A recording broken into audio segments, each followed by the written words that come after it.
السلام علیکم سامعین، 5 ذی القعدہ اور 4 مئی ہیں۔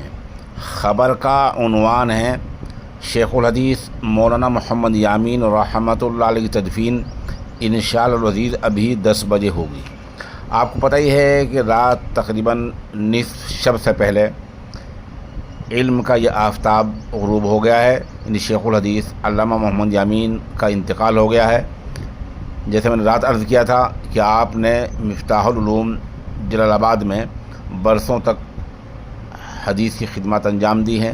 اس سے پہلے تھانہ بھون کے دینی ادارے میں یہی خدمت انجام دی ہے۔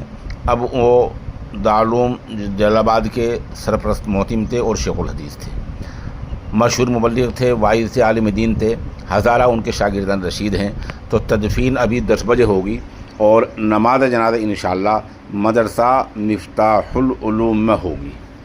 اس نامہ نگار نے ابھی ان کے فرزند انجمن مولانا واصف امین سے بات کی ہے۔ انہوں نے مجھے بتایا کہ تدفین انشاءاللہ 10 بجے، وہ نماز جنازہ 10 بجے ہوگی اور یہ نماز جنازہ مفتاح العلوم میں ہوگی۔ اس حادثہ فاجعہ پر اب کچھ لوگوں نے سوال کیا کہ انتقال کیسا ہوا؟ بظاہر دل کی حرکت بند ہونے سے، دل کا دورہ پڑنے سے انتقال ہوا ہے۔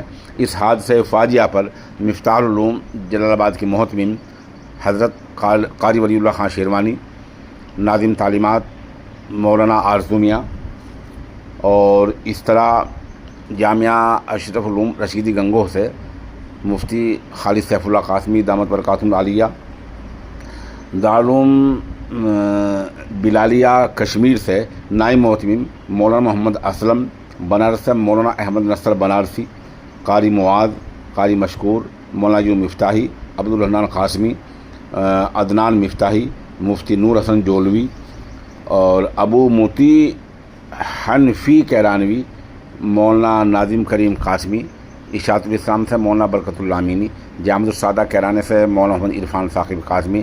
ان حضرات نے حضرت کی وفات پر تعزیت کا اظہار کیا ہے اور پسماندگان کے لیے صبر جمیل کی دعا کی ہے۔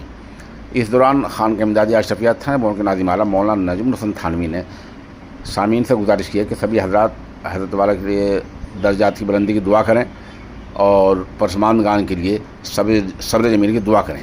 بہرحال ابھی ہم یہ خبر بول ہی رہے تھے تو مولانا ریاض احمد تھانوی کا فون آ گیا ہے۔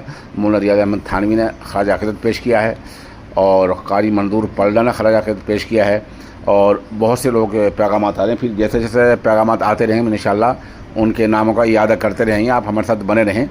اور فی الحال یہ رہنا کہ تدفین انشاءاللہ 10 بجے، وہ نماز جنازہ 10 بجے ہوگی اور مفتاح العلوم میں ہوگی۔